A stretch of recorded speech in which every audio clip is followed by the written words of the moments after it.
நீரை அப்போடவள் பூரிக்கும் கப்பிய கரிமோகன் அடிப்பேனி கற்றிடும் அடியவர் புத்தியில் உரைபவர் கற்பகமென வினை கடிதேகும் மத்தமும் மதியமும் வைத்திடும் மற்பொருதிரள் புயமதையானே மத்தள வயிறனை உத்தமி புதல்வனை மட்டவில் மலர் கொடு பணிவேனே தமிழடைவினை முற்படுகிறதன் முற்பட எழுதிய போனே உரை ரதம் அச்சது கொடி செய்த அதிதீரா அத்தையரது கொடு சுப்பிரமணிபடும் அப்போனம் அதனிடைவமாகி அக்குற மகளுடன் அச்சிறு முருகனை அக்கணவனவருள் பெருமா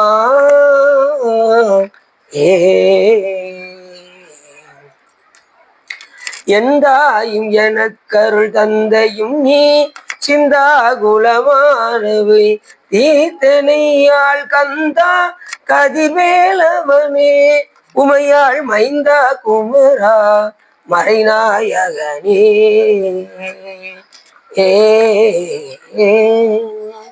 புலியர்கோன் படித்த புகழியர்கோன் கடல் போற்றி ஆளுமிசை கல்விதப்பில் அனைத்த வீரான போற்றி வாலி திருநாவலூர் வண்தொண்டர் பதம் போற்றி ஊழிமடி திருவாதவூரர் திருத்தாள் போற்றி. எல்லாம் வல்ல சிவகாமி அம்பாளுடன் ஆகிய வைத்தியநாத சுவாமியுடைய பெரும் கருணையினாலும் எல்லாம் வல்ல சிவகாமி அம்பாளுடன் ஆகிய ஸ்ரீ சகஸ்திரலிங்கேஸ்வர பெருமானுடைய பெரும் கருணையினாலும் நாம் சிவ தர்மோத்தரத்தில் என்று சிவஞான யோகவியல் பகுதி 2 பற்றி பேசுவதற்கு திருவருளும் குருவர்களும் அடியார்களும் குட்டியுள்ளது. நாம் எப்பொழுதுமே ஒரு பாடலை சிந்தித்து விட்டு செல்வோம். அதன் அடிப்படையில் இன்று பொய்த்தவம் செய்வார் புகுவர் நரகத்து. பொய்த்தவம் செய்தவர் புண்ணிய ஆகாரே பொய்த்தவம் மெய்த்தவம் போத்து போக்கி பொய்த்தவம் மெய்த்தவம் போகத்து போக்கி சத்திய ஞானத்தால் தங்கும் தவங்களே என்று மிக அற்புதமாக பாடுகின்றார் நமது திருமலதேவன். இதில் என்ன சொல்ல வருகின்றார் என்று சொன்னால், பொய்த்தவம் செய்வார் புகுவர் நரகத்து. போலியா வேடம் போடுறவங்க எங்க போவாங்க? கண்டிப்பா நரகத்துக்கு போவாங்க. அப்படி நம்ம மெய்ப்பொருள் நாயனாருடைய வரலாறு எடுத்து பார்த்தா நமக்கு தெரியும். பல முறை மெய்ப்பொருள் நாயனாரிடம் போய் சண்டையிட்டு தோல்வியின் அவமானத்தால் இவர் எப்படியாவது வீழ்த்த வேண்டும், என்ன செய்யலாம் என்று யோசித்தான் முத்தநாதன்.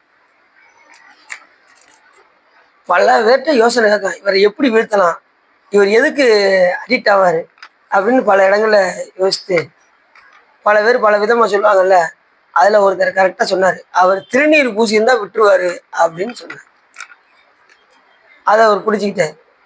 போனாரு பாருங்க, ஒரு 10 பொட்டலம் திருநீரை குடியா அப்படின்னு கடையில வாங்கி உடம்புல எங்க பூசன்னே தெரியாம உடம்பெல்லாம் பூசிட்டான். மெய்யெல்லாம் நீர் பூசி உடம்புல எந்த இடத்துல பூசன்னே தெரியாம. இப்போ ஒரு அடியாருன்னா, ஒரு உண்மையான அடியாருன்னா 16 இடங்களை திருநீர் பூசுவார். உச்சி 1, நெற்றி 2, மார்பகம் 3, வயிறு 4, முட்டி 5, 6, 7, 8, 9, 10, 11, 12, பின்னாடி 13, இடை 14, 15, கடைசி கழுத்து 16 இடங்கள்ல திருநீர் பூசுவாங்க. அந்த திருநீர் பூசும் போது அதுக்குரிய அதிதேவங்களை நினைந்து பூசுவார். அதுக்குரிய மந்திரங்களை சொல்லி பூசுவார்கள். அதுதான் நியதி. இப்படி ஒவ்வொரு அதிதேவங்களை நினைச்சு பூசும்போது நமக்கு உடம்புல எந்த நோயும் வராது. திருநீர் பூசுறதுக்கு அந்தந்த அதிதேவங்களை நம்ம நினைக்கிறோம். 2வது சுத்தமதாவது நீர், புண்ணியமாவது நீர், பேணி அணிபவருக்கு பெருமை கொடுப்பது நீர், மானம் தகைவது நீர், மதியை தருவது நீர், சேனம் தருவது நீர், திரு ஆளவாயான் திருநீர். பூசை இனியது நீர், இனிமையாத திருநீர். பூசை இனியது நீர், புண்ணியமாவது நீர், பேச இனியது நீர். அதை பத்தி பேசினா கூட இனிமையா. சரி, முக்தி வேணுமா? முக்தி தருவது நீர், முனிவர் அணிவது நீர், சத்தியமாவது நீர். உண்மையிலே உள்ளது எதுன்னா நீர் தான். உண்மையில் உள்ளது நீர், சத்தியமாவது நீர், தக்கோர் புகழ்வது நீர், சித்தி தருவது நீர். உங்களுக்கு அட்டமா சித்தி வேணுமா? திருநீர் பூசினா கிடைக்கும். சித்தி தருவது நீர், இது அளவாயாண்டு. உங்க பாவம்லாம் போகணுமா? திருநீர் பூசுங்க. கங்காளன் பூசும் கவச திருநீட்டை மங்காமல் பூசி மகிழ்வரேயா மாகில் தங்கா வினைகளும் சாரும் சிவகதி சிங்காரமான திருவடி சேர்வரேங்கிறாரு திருமணத்தில். பூசும்போது எப்படி பூசினாரு? மகிழ்ந்து பூசணும். அதுதான் ரொம்ப முக்கியம். ஏதோ இப்போ அப்படியா எங்க ஊருக்கு திருச்செந்தூர் போயிட்டு இருக்கீங்களா எப்படிங்க அப்படின்னு அவருக்கு முன்னாடி செய்யக்கூடாது. எப்படி எடுத்து அவங்களுக்கு முன்னாடி பூசக்கூடாது. அப்படி வாங்கிட்டு பணிவா அவங்க விழுந்து கும்பிட்டு பணிவா வாங்கிக்கிட்டு அப்படி ஓரத்துல போய் திரும்பி பார்த்து அண்ணாந்து பூசும். சிலர் பார்த்தீங்கன்னா வாங்கி இப்படியே பூசுறாங்க. அப்படி நிறைய திருநீர் கீழே ஒவ்வொரு திருநீற்றினுடைய ஒவ்வொரு துகளும் ஒவ்வொரு சிவலிங்கம். அதனால ஒரு துகள் கூட கீழே விழாத அளவுக்கு நாம பார்க்கணும்.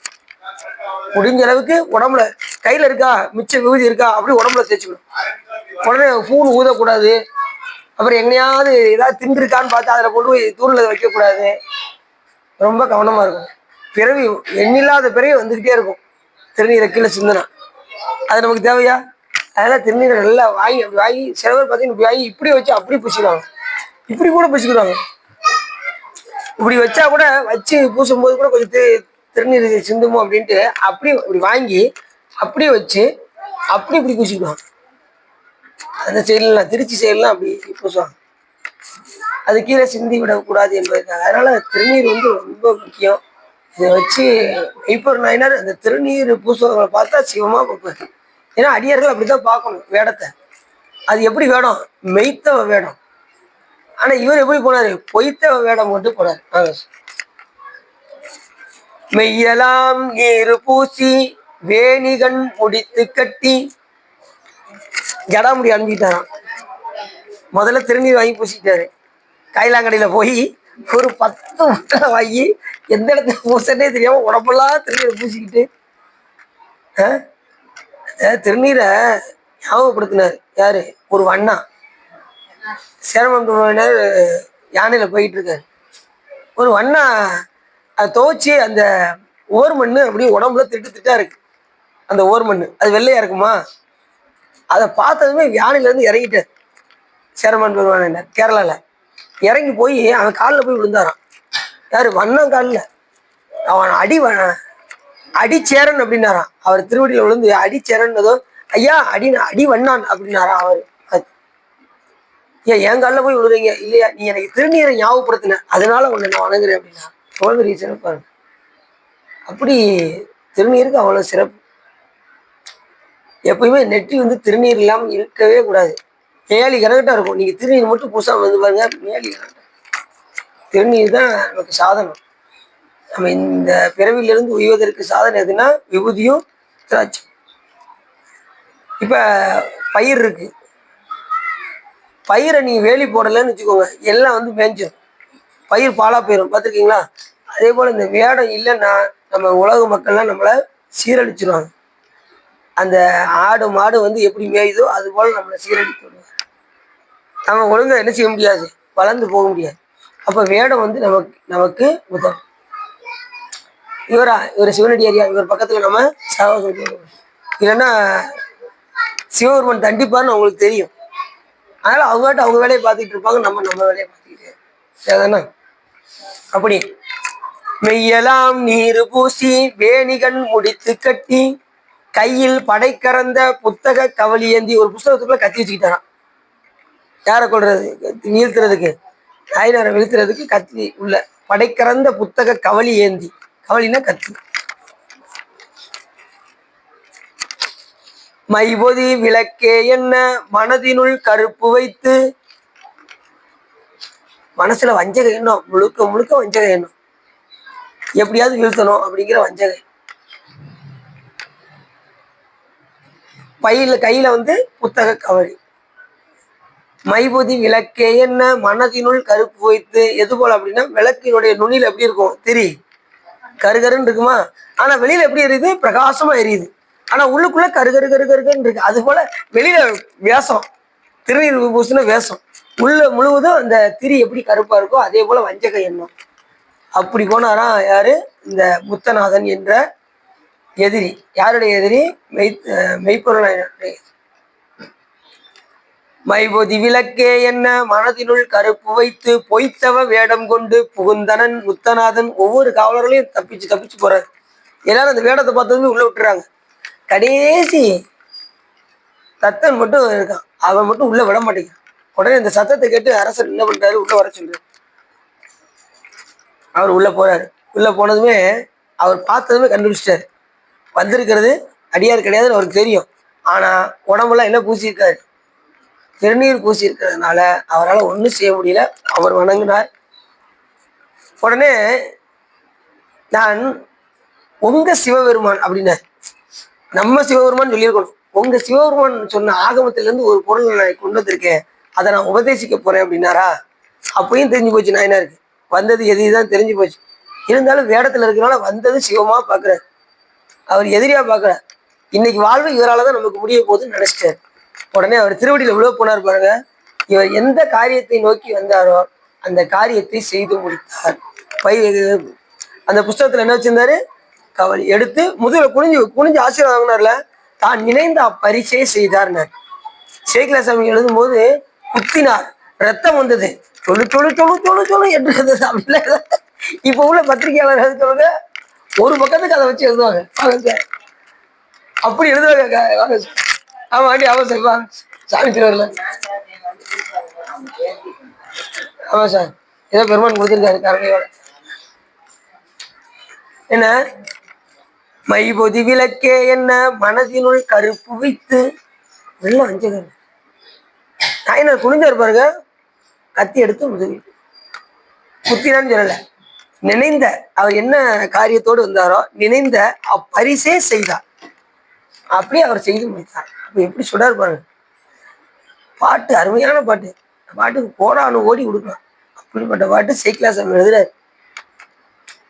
எப்படி பாட்டு பார்த்தீங்களா, மெய்யெல்லாம் மெயினா உடம்பு, உடம்பெல்லாம் நீர் பூசி, மெய்யெல்லாம் நீர் பூசி வேணிகன் முடித்து கட்டி கையில் படைக்கிறந்த புத்தக கவலி ஏந்தி மைபொதி விளக்கே என்ன மனதினுள் கருப்பு வைத்து பொய்த்தவ வேடம் கொண்டு புகுந்தனன் முத்தநாதன். இப்படி சொல்றாரு.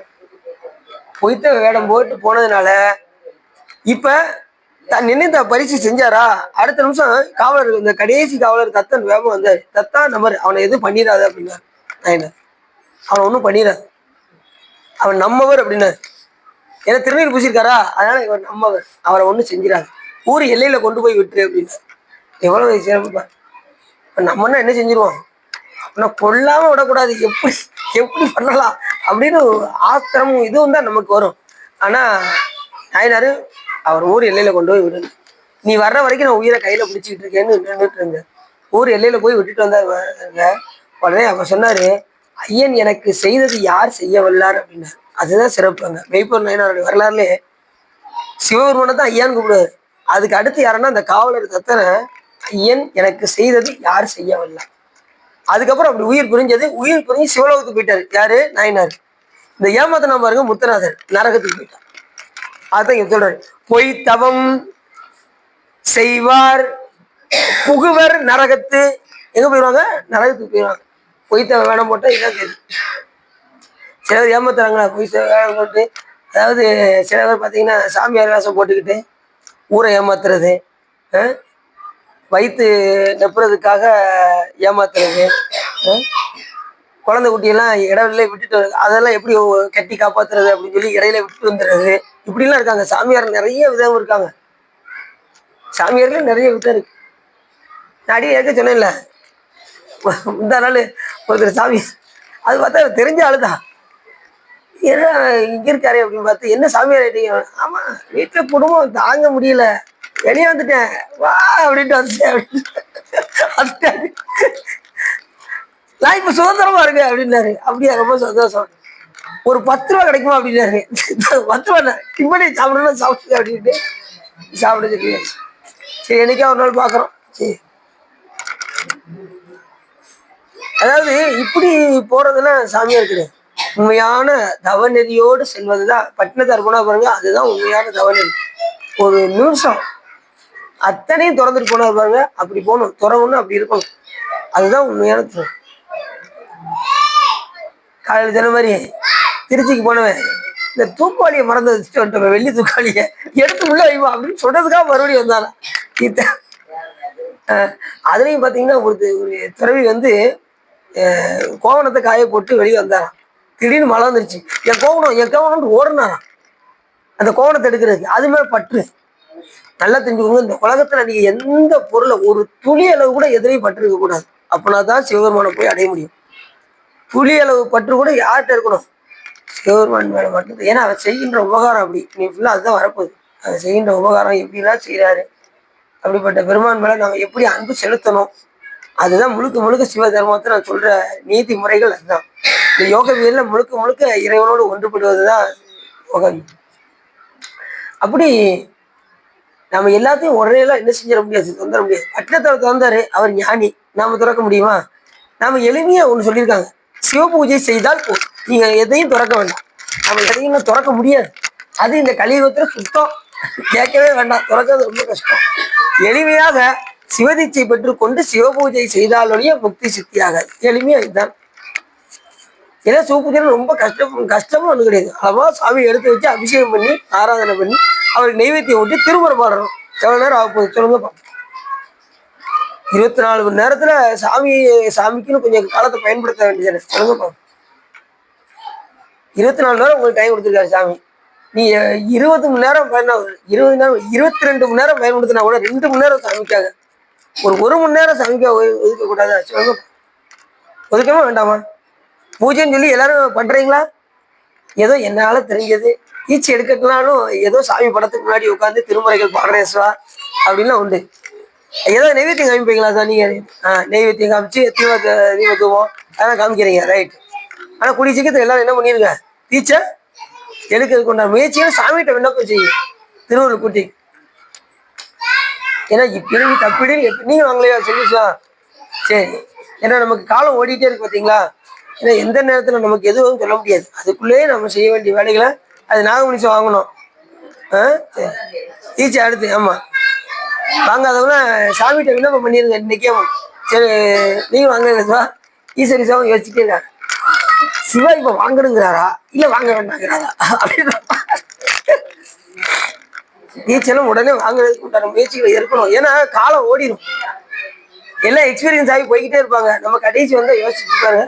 நம்ம அவங்களுக்கு இப்ப நீங்க கடைசி வர்றது முந்தி வர்றதுலாம் கணக்கு கிடையாது.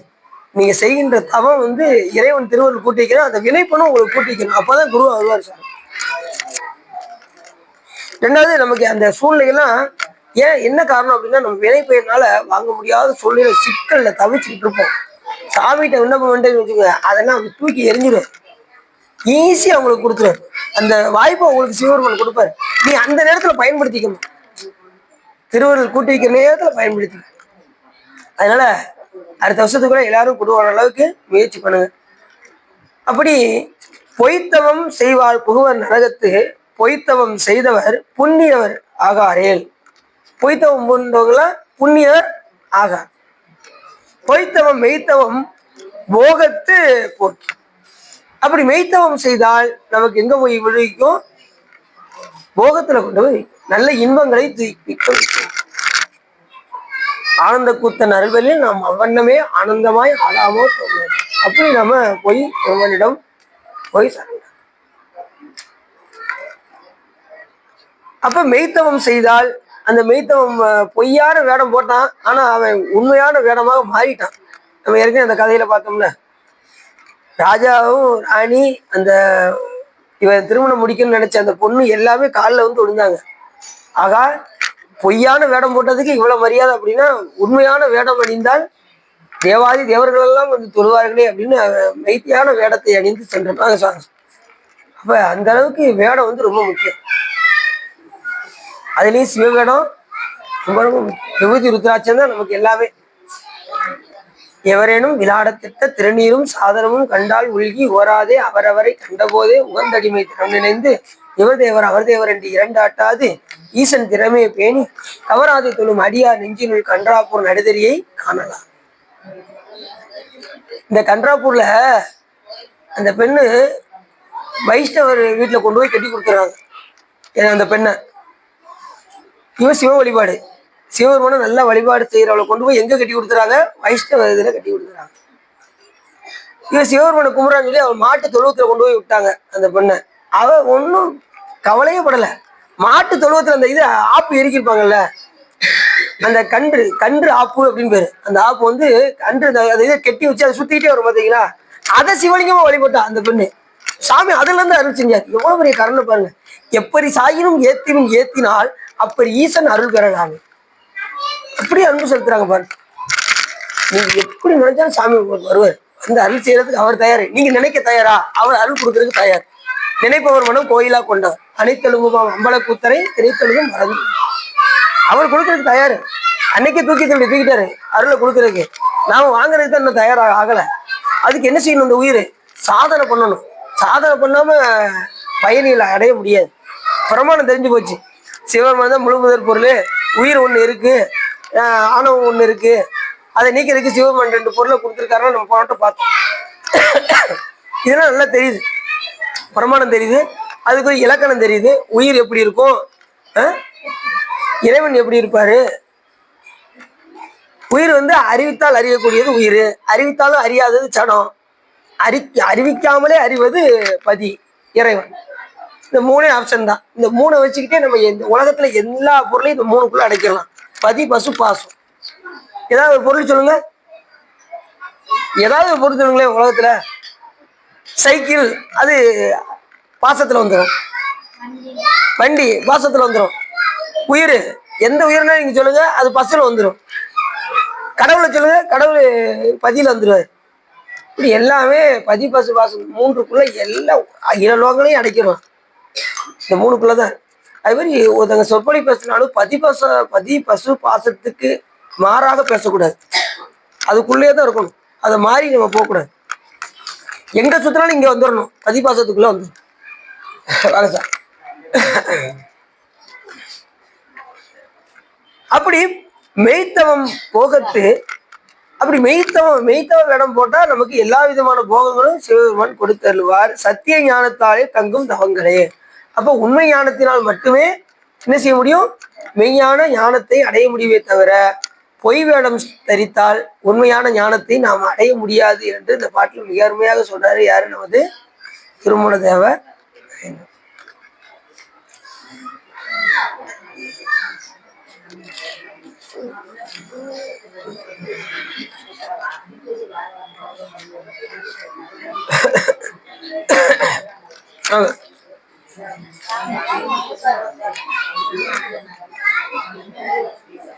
உண்மை அறிவு இல்லாமையினால் உலக எதன் தூள உடலையே ஆன்மாவென கூறுவான். உண்மை அறிவு இல்லாதவங்க என்ன செய்வாங்க? இந்த உலக எதற்கெல்லாம் என்ன செய்வாங்க? இந்த தூள உடலையே, இந்த உடம்பே ஆன்மாவாங்க. இந்த உடம்பு ஆன்மா நம்ம சொல்ல முடியுமா?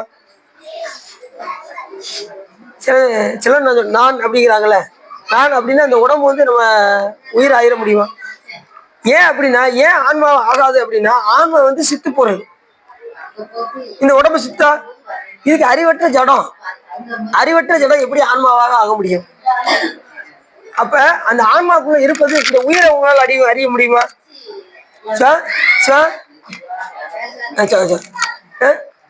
இப்ப ஏன்னா இது முழுக்க சித்தாந்தமா இருக்கு. யோகவியல் முழுக்க சித்தாந்தமா இருக்கு. நான் கொஞ்சம் கஷ்டப்பட்டு எப்படியாவது உங்களுக்கு புரிய வைக்கணும். அதுக்காக திரும்ப கேட்பேன், புரிஞ்சிச்சா சுவா புரிஞ்சுதா? ஏன்னா இப்ப தூள உடம்பு ஆன்மா அப்படின்னா உயிரை நம்ம பார்க்க முடியுமா? இது எப்படி உயிர் ஆக முடியும்? ஏன்னா இது வந்து ஜடம். இது அறிவித்தால் அறியாது. நம்ம ஏற்கனவே சொல்லியிருக்கோம். பசுவினுடைய இலக்கணம் என்ன சொல்லியிருக்கோம்? அறிவித்தால் அறிவதுன்னு சொல்லியிருக்கோம். அப்ப அது சித்து பொருள்னு தெரியுது, அது அறிவுடைய பொருள்னு தெரியுது. இந்த உயிரும் அறிவுடைய பொருள், இறைவனும் அறிவுடைய பொருள். ஆனா இறை அறிவு வந்து நம்ம கிட்ட கிடையாது. அந்த ஆன்ம அறிவு நம்மகிட்ட ஆன்ம அறிவு தான் இருக்கு, இறை அறிவு நம்ம கிட்ட கிடையாது. அது பேரறிவு, நமக்கு சிற்றறிவு. அது பேராற்றல், நமக்கு சிற்றாற்றல்.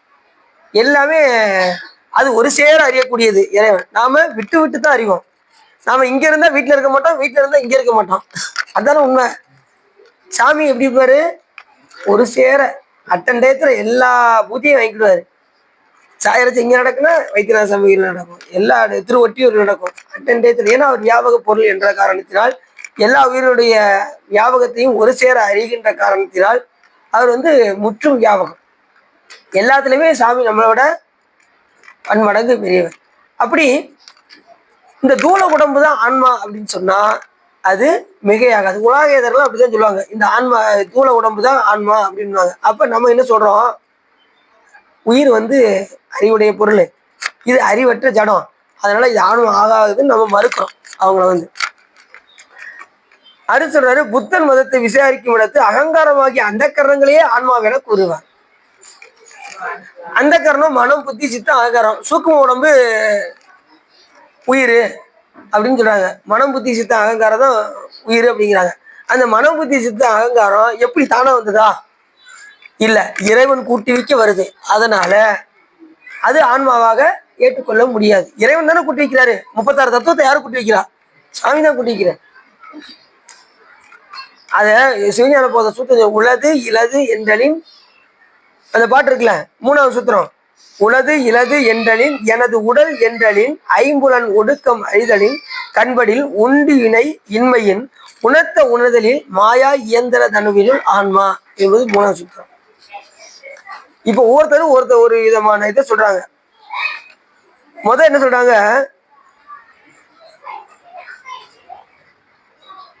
ஆன்மா இல்லைன்னு ஒருத்தவங்க மறுக்கிறாங்க. ஆன்மாவே ஒண்ணு கிடையாதியா அப்படின்னு சூனியவாதிகள் சொல்றாங்க.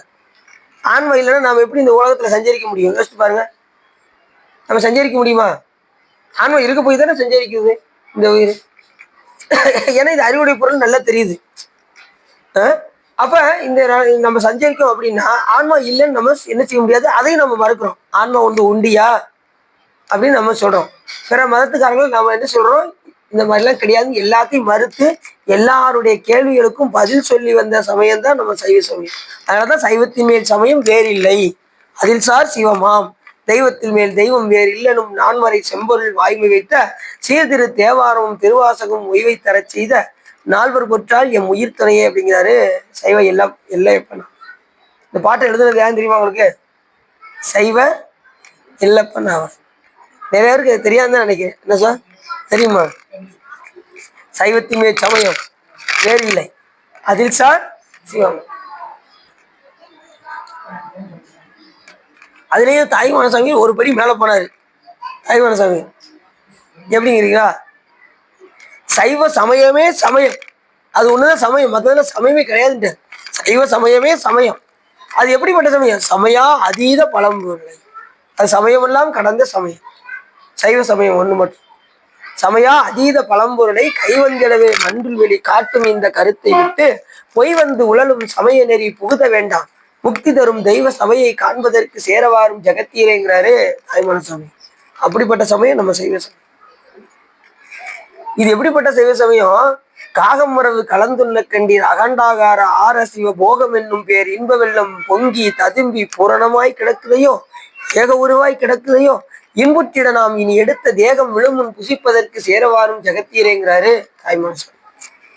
காகமுறவு கலந்துள்ள கண்டீர் அகண்டாகார ஆர சிவபோகம் என்னும் பேரின்ப வெள்ளம் பொங்கி ததும்பி பூரணமா கிடக்கு. எங்க பார்த்தாலும் சிவம் பூத்து குலுங்குது, சிவ மனம் எங்கேயும் விளங்குது.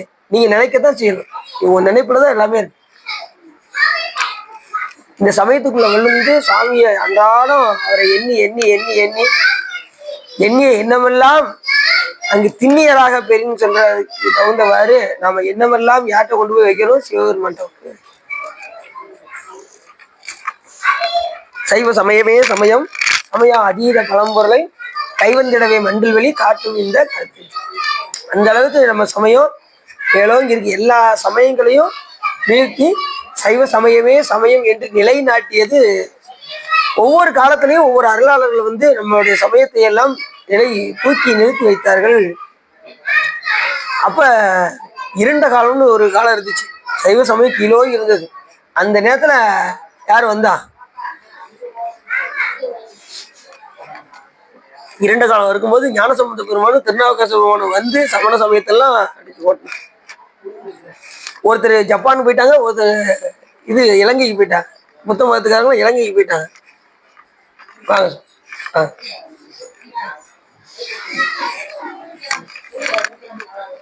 அப்ப எப்படி இருக்கும் பாரு. சில பேர் சொல்றாங்க உடம்பே ஆன்மா அப்படின்னு தேகாமிவாதி சொல்றாங்க. இந்த உடம்புதான் ஆன்மா, உடம்பு ஆன்மா ஆகாது, ஏன்னா இது சித்து பொருள் அல்ல. இது அறிவிச்சா அறியாது உடம்பு. ஏன்னா இறைவன் கூட்டு வித்த பொருள் இந்த உடம்பு. இது மாயா காரியங்களால் ஆனது, 36 தத்துவங்களால் ஆனது. ஆகையினால இது நாம உயிர் கிடையாதுன்னு நாம மறுக்கிறோம், நம்ம சைவத்துல மறுக்கிறோம். அது தேவன் சொல்றாங்க. சில பேர் என்ன சொல்றாங்க அப்படின்னா, ஐம்பொறிகளே ஆன்மா அப்படின்னு சொல்றாங்க. சில பேர் ஐம்பொறிகள் எப்படி ஆன்மா? மெய், வாய், கண், மூக்கு, செவி, இது எல்லாமே எப்படி இருக்கு? இது அறிவுடைய பொருளா? மெய் உடம்பு கிடையாது, வாய் கிடையாது, மூக்கு கிடையாது, செவி கிடையாது. எல்லாமே ஐம்பொறிகள் நுகர்வதற்கு இறைவன் கொடுத்த கருணையாக கொடுக்கக்கூடிய உடம்பு இந்த மெய்வாய், கண், மூக்கு, செவி. 36 தத்துவங்கள் இறைவன் கூட்டி வித்த பொருள். அந்த 36 தத்துவத்திலையும் 31 சாமி கருவியா கொடுக்குறாரு. 5 தத்துவத்தை சிவபெருமானே நேரடியா ஆக்டிவேட் பண்றாரு.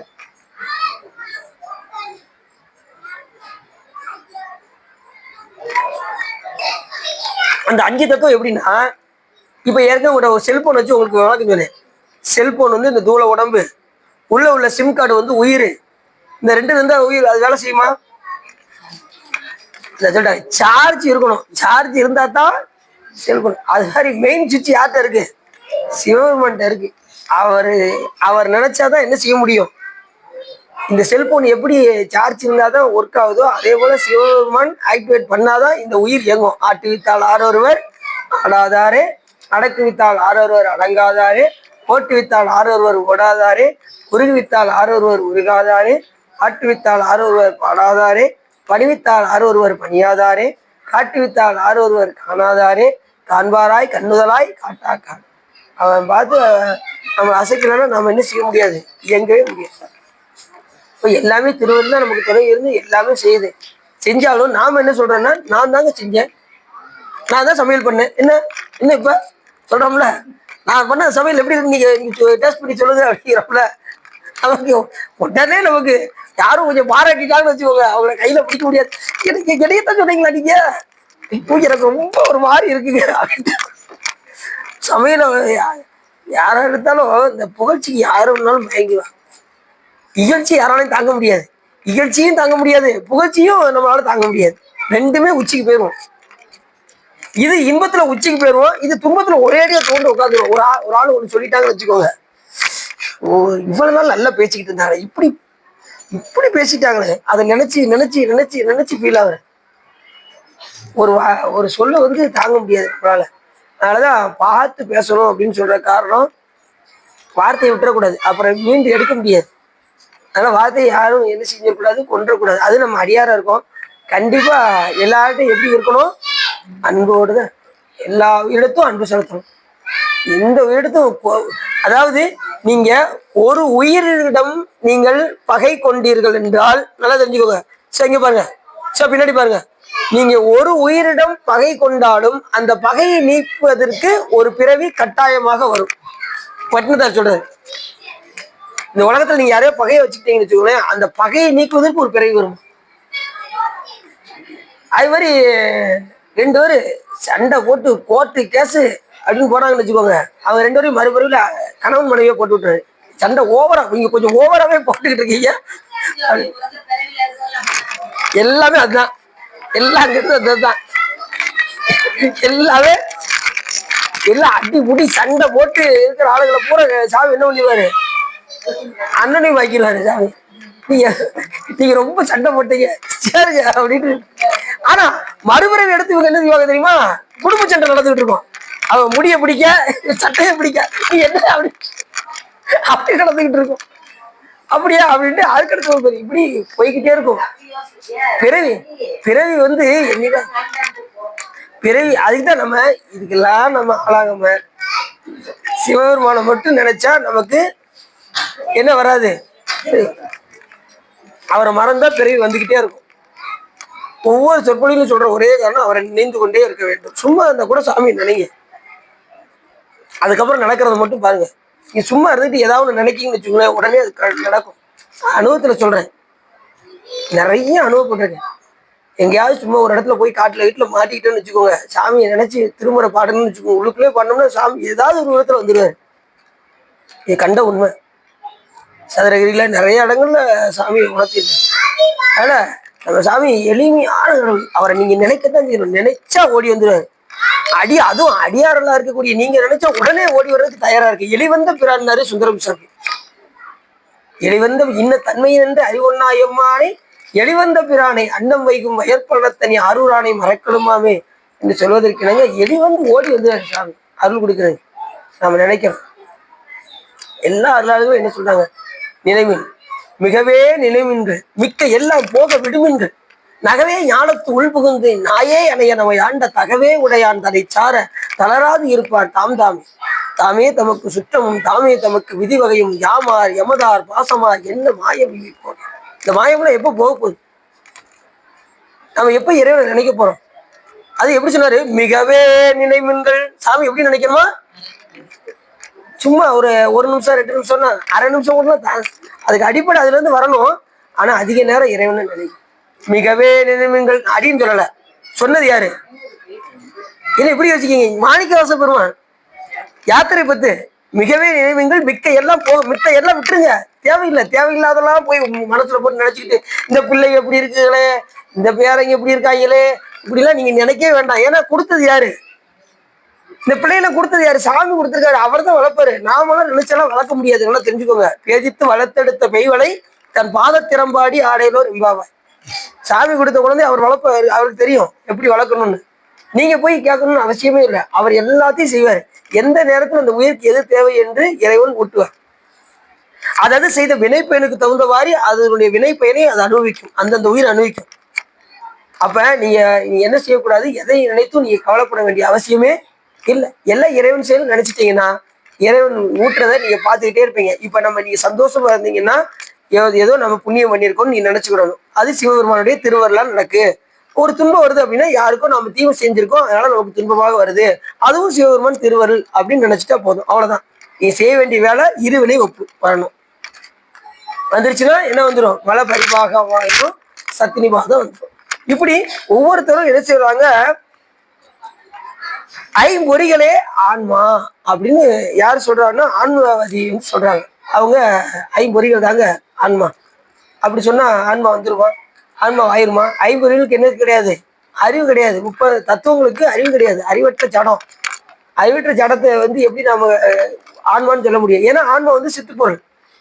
அது என்ன ஆக முடியாது? ஆன்மாவாக ஆக முடியாது. உலது இலது என்றனின் எனது உடல் என்றனின் எல்லாமே சொல்றோம்ல. அதை கடைசி சொல்றாரு. அப்புறம் என்ன சொல்றாரு அப்படின்னா நுண்ணுடம்பு, இந்த சூக்குடம்பு அது ஆன்மான்னு சொல்றாங்க. அது இறைவன் கூட்டி வச்சது. அது ஆன்மாவாக ஆக முடியாது.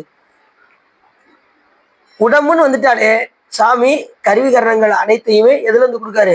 மாயிலிருந்து எடுத்து கொடுக்காரு. நமக்கு இந்த உடம்பு, இந்த உலகம் எல்லாமே மாயிலிருந்து கொடுக்காரு. அந்த மாயையும் சிவபெருமான் அதுல ஒரு கூரை தான் பயன்படுத்துறாரா, முழுக்க பயன்படுத்தலையா மாயை முழுவதும். இது ஏற்கனவே உங்கள்கிட்ட ஒரு உதாரணம் சொல்லியிருக்கேன்.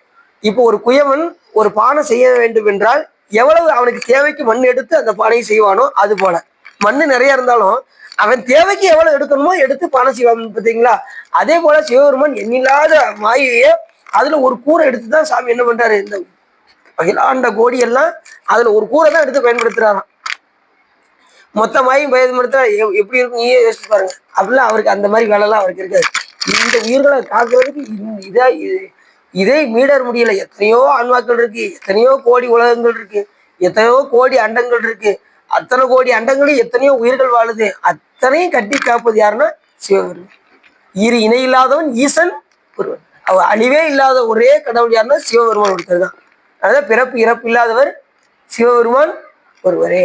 100 கோடி பிரம்மர்கள் நொந்தினர் எண்ணில் 6 கோடி நாராயணன் அங்கனே எண்ணில் 7 கங்கை மன்னர்கள் எண்ணில் எந்திரன் இரு இணை இல்லாதவன் ஈசன் ஒருவனே. அவங்களுக்கெல்லாம் அழிவு உண்டு.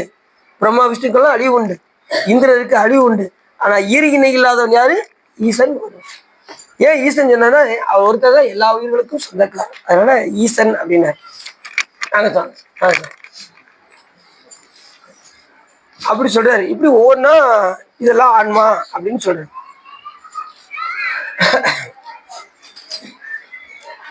சில பிராணன் தான் ஆன்மா. பிராணவாயு இருக்கு பாத்தீங்களா? அந்த பிராணன் தான் ஆன்மா அப்படிங்கிறாங்க. அந்த பிராணனை கூட்டு வச்சது தசவாயுக்களை கூட்டு வச்சது யாரு? சிவபெருமான். 10 வாயுக்கள் இருக்கு தெரியுமா உங்களுக்கு? பிராணன், அவானன், உதானன், சமானன், வியானன், தேவதத்தன், தனஞ்சயன், இந்த 10 வாய்க்குல 9 வாய்க்கள் போயிடும் இறக்கும்போது. ஒரு வாய் மட்டும் இருக்கும், இறந்தாலும் இருக்கும். அது எப்போ போகும் தெரியுமா உங்களுக்கு? கொண்டு போய் கொல்லி வைப்பாங்கல்ல, கொல்லி வச்சதும் அன்னைக்கு நைட்டு எலும்பெல்லாம் அப்படி எந்திக்கும். அந்த வாயு மட்டும் இருக்கும், தனஞ்சயன் வாயு மட்டும் எந்திரிச்சுக்கிட்டே இருக்கும். வெட்டியான் வந்து அதை அடிச்சு அடிச்சு அடிச்சு அடிச்சு இறக்கும். அதுக்கு தான் அவன் சுடுகாட்டில் இருக்கும். புரியுது உங்களுக்கு? அந்த ஆன்மா அந்த வாயு மட்டும் இருக்கும், இறந்தாலும் இருக்கும். அது கடைசி அதை அடிப்பான் பாருங்க, அதில் தான் போகும். அது வரைக்கும் போகாது. எரிஞ்சதுக்கப்புறம் அந்த இது அப்படி கொஞ்சம் பிடிக்கும்.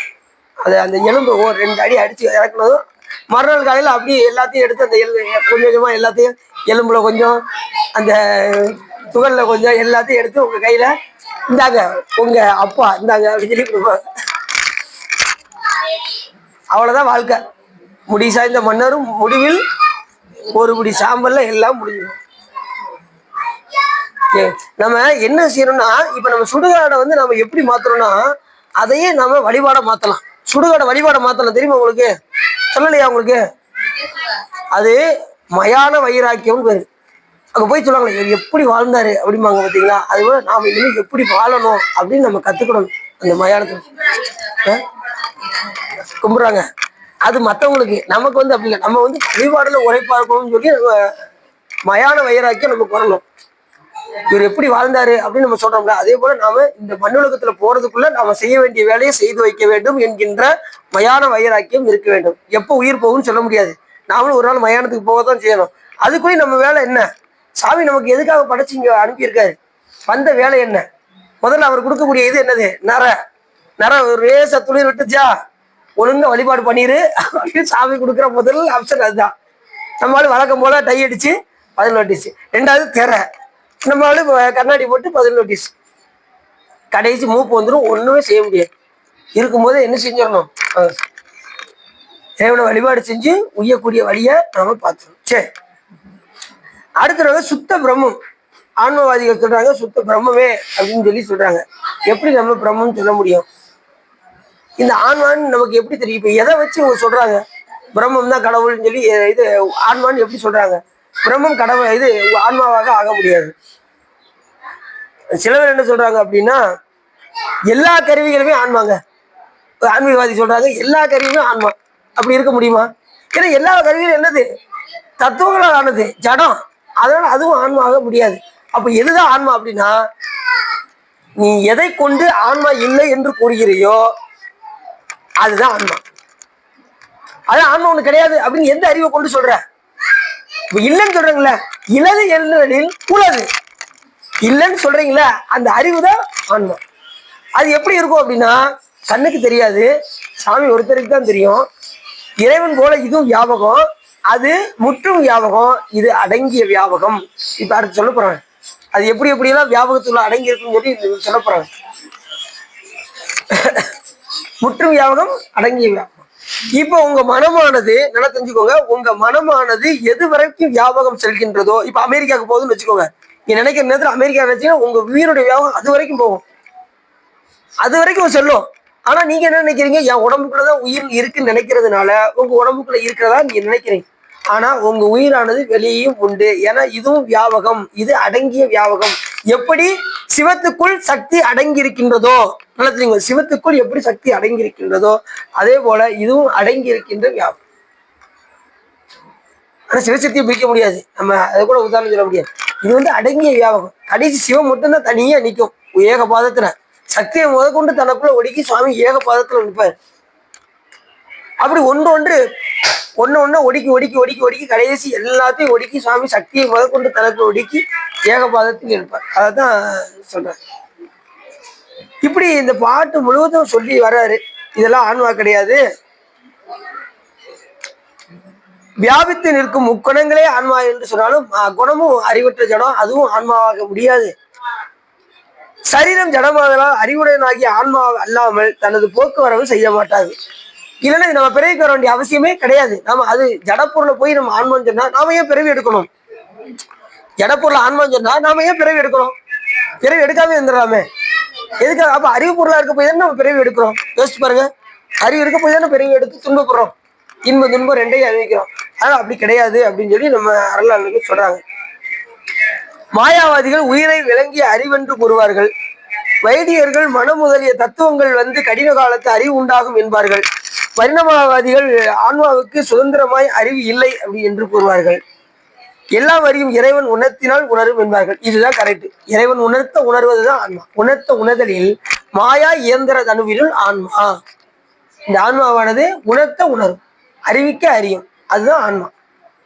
தானா அறியக்கூடிய ஆற்றல் இந்த உயிர்களுக்கு இயல்பாகவே இல்லை, சுதந்திரம் இல்லை. சுதந்திரம் உடையவர் சிவபெருமான் ஒருவரே. புரியுதா உங்களுக்கு? சுதந்திரமா இருக்கக்கூடிய நாம நினைச்சுக்கிறோம் நாங்க சுதந்திரமா தாங்க இருக்கோம், உலகத்துல நான் நல்லா சௌக்கியமா இருக்கேன், வீடு வாசலோட இருக்கேன், எனக்கு என்ன குறை அப்படின்னு நம்ம சொல்லலாம். ஆனா நீங்க எவ்வளவுதான் நீங்க உயர்வாக இருந்தாலும், எவ்வளவுதான் கோடீஸ்வரராக இருந்தாலும் கூட உங்களுடைய மனமானது சஞ்சரித்து கொண்டேதான் இருக்கும். இந்த உலகத்துல நீங்க எவ்வளவு வசதி வாய்ப்புகளோட இருந்தாலும் எதையாவது ஒன்றை நினைத்து மனம் வருந்தி கொண்டேதான் இருக்கும். அது எப்பேற்பட்ட கோடீஸ்வரர் இருந்தாலும் சரி, சும்மாவே இருக்காது, எதையாவது நினைச்சு வருத்தப்பட்டுட்டே இருக்கும். பிறவின்னு வந்துட்டாலே எல்லாருக்கும் முழு துன்பம் தான். அதான் பிறவிக்கடல் நீந்தார் இறைவனடி சேராத. யார் சொல்றா? இது தெரியாதாங்க, நாங்க 1ஆம் கிளாஸ்ல இருந்து படிச்சுக்கலாம். முதல்ல கடவுள் வாழ்த்து. பாருங்க எப்படி சொல்றேன், முதல்ல எடுத்தவே சிவத்தினுடைய தத்துவத்தை போற சொல்லிட்டு 2வது பான் சிறப்புன்னு அம்பாளை பத்தி சொல்றாரு பாருங்க. அம்பாள் பான் சிறப்பு உமையம்மை. முன்னி கடலை சுருக்கி எழுந்துடையாள் எண்ணத்திகள் தம்மை ஆளுடையாயிட்டிடையின் மின்னி பொழிந்து எம்பிராட்டி திருவடி மேல் பொன்னஞ்சிலம்பில் சிலம்பில் திரு பொருவம் என்ன சிலை குலவி நந்தம்மையாளுடையாள் தண்ணீர் பிரிகில்லா என்போமா நண்பர்க்கு முன்னி அவள் நமக்கு முன் சுரக்கும் இன்னருளே என்ன பொழியாய் மலையலோரும் வாவாய். அந்த பாட்டு இவ்வளவு அருமையா பாரு. முன்னி கடலை முன் இக்கடலை சுருக்கி எழுந்துடையார். கடலுடைய நீரை வற்றச் செய்து மேகமாக சென்று மலையாக பொழிவு.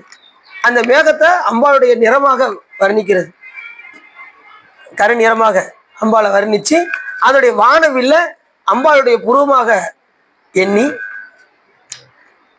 மழை பொழிவது அம்பாளுடைய அருள்மலையாக பொழிகிறாங்க. அம்பாள் எப்படி சொல்றாரு பாருங்க, அருள்மலையா.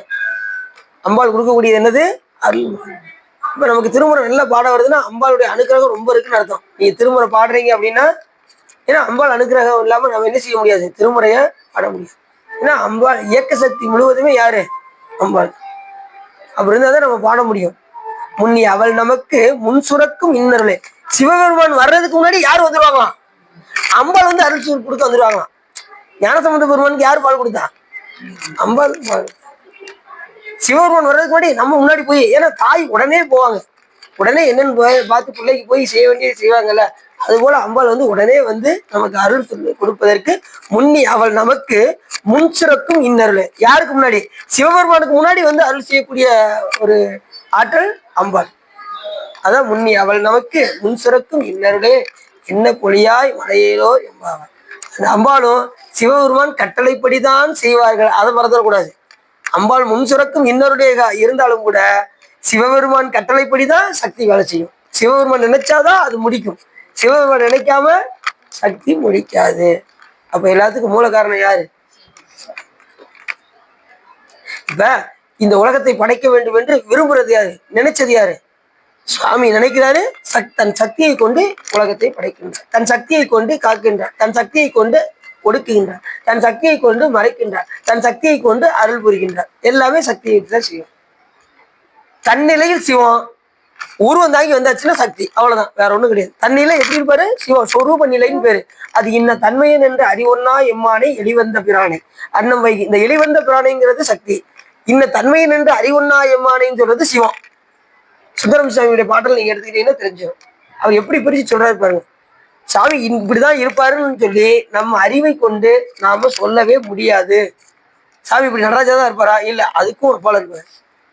சாமி அம்மையப்பரா தான் இருப்பாரா? இல்ல, அதுக்கும் ஒப்பாளர் இருப்பாரு. நீங்க எந்த நினைப்பு நினைக்கிறீங்களோ எண்ணுதற்கு எட்டா எழிலார் கலல் இறைஞ்சி அவர் ஆணா நினைச்சீங்கன்னா அவர் ஆணும் கிடையாது. நீங்க பெண்ணா நினைச்சீங்கன்னா பெண்ணு கிடையாது. அழியா நினைச்சீங்கன்னா அழி கிடையாது. ஆணும் மல்லன் பெண்ணும் மல்லன் அழியும் மல்லன், அதுக்கும் அப்பாற்பட்டவர் சிவன். நீங்க என்ன நினைக்கிறீங்களோ உங்க நினைப்புக்கெல்லாம் அப்பாற்பட்டவன் இறைவன். அவர் அந்த தன்னிலையில இருக்கக்கூடிய சிவத்தை உங்களால உணர முடியாது. அது வந்து சொரூப சிவம்னு பேரு. ஏற்கனவே இந்த காசி மாநாட்டுல அந்த தத்து என்கின்ற சொல்லுக்கு பொருள் என்னன்னு அந்த முனிவர்கள் எல்லாம் கேட்கும்போது, அந்த தத்து என்கின்ற சொல்லுக்கு என்ன பொருள் அப்படின்னா சொரூப சிவம் அப்படின்னு பேரு. சொரூப சிவம், தண்ணிலே சாமி சொரூப நிலையில இருக்கு. அப்படி சுதந்திரமாக இருக்கக்கூடிய ஆற்றல் இந்த உயிர்களுக்கு இல்லை. மேலாகி அறிவில்லாத கர்ம யோகிகள் ஆன்மாவை உடலில் ஓரிடத்து இருக்கும் என்பார்கள். சில பேர் உடல்ல இருக்குமாங்க. இப்ப இந்த பாட்டை சொன்னதான் அப்படி எல்லாமே சொல்றாரு. சிவசக்திக்கு சிவன் வியாபகன், அவனுக்கு அவன் நின்மலம் ஆகிய சக்தி வியாபியம். சிவபெருமான் வியாபகம், அதுக்குள்ள அடங்கி இருக்கிறதுனால சக்திக்கு வியாபியம். இப்ப நாமளும் வியாபியம் தான், நாம சக்திக்குள்ள அடங்கிடுவோம், சக்தி சிவத்துக்குள்ள அடங்கி, இப்படி ஒண்ணு அடங்கி அடங்கி அடங்கிதான். நாம சாமியுடைய திருவடிக்கு அந்த தூக்கி திருவடி சாமி தூக்கி இருக்காருல்ல, அது யாரு? சக்தி. சக்திக்கு நாம என்ன செய்யணும்? நம்முடைய ஆன்ம அறிவை கொண்டு போய் அந்த திருவடியில கொண்டு போய் வைக்கணும். தாடலைன்னு பேரு. தாள் பிளஸ் தலை தாடலை. சாமியுடைய தாளாகிய திருவடிக்கு நம்ம தலை அது மேல வைத்து தாடலையாக நம்ம ஆன்ம அறிவை அதுல பதியணும். சாமி திருவடியில கொண்டு போய் வைக்கணும் ஆன்ம அறிவை. அதுதான் மிகவே நினைமீன்கள் மிக்க எல்லாம் போக விடுமீன்கள் நகவே ஞாலத்து உள் புகுந்து நாயே எனைய நம்மை ஆண்ட தகவே உடையான் தனை சார தளராதிருப்பார் தாம் தாமே. தாமே தமக்கு சுற்றமும் தாமே தமக்கு விதிவகையும் யாமார் எமதார் பாசமார் என்ன மாயம் இவை போக கோமான் பண்டை தொண்டரும் அவன் தன் திருக்குறிப்பே கூறிக்கொண்டு போமாறு அமைவின் பொய்விட்டுடையான் கடல் புகவே. இன்னும் யோசிச்சுக்கிட்டே இருக்காங்க. இறைவன் திருவடி போகிறதுக்கு உண்டான வாய்ப்பை தேடிக்கோங்க. அதுக்கு முன்னாடி புகழ்மின் தொழுமின் பூப்பனை மின் புயங்கண்டாலையை புந்தி வைத்திட்டு இகழ்மின் எல்லா அல்லலையும் இனி ஒரு இடையூறு அடையாமே நெகிழும் அடியார் முன் சென்று நாம் நெஞ்சமுருகி நிற்போமே சொல்றாரு பாருங்க. இதெல்லாம் எப்படி அருளாளர்கள் நமக்கு சொல்லியிருக்காங்க. ஒரு அடியாருக்கு முன்னாடி நம்ம என்ன செய்யணும்? நெஞ்ச முருகி நிற்கணும். அந்த வேடத்தை பார்த்து நம்ம உருகி நிற்கணும். வேடத்துல சிவபெருமானை பார்க்கணும். அப்படிதானே மெய்ப்பொருள் நாயனார் பார்த்தாரு. எத்தனை அருளாளர்கள் அந்த வேடத்திலே சிவபெருமானை பார்த்திருக்காங்க. சிவங்க எவரேனும் யாரா இருந்தாலும் சரி விபூதி ருத்ராட்சத்தை பார்த்தா நாம கண்டு அவர்களை சிவமாக நினைத்து வழிபாடு செய்யணும். அப்படி வணங்காம விட்டாலும் குற்றமா?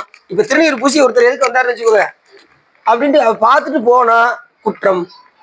சாமி கணக்கு எழுதுவாரு, எழுதும் கீழ்கணக்கு இன்னம்பர் ஈசனே.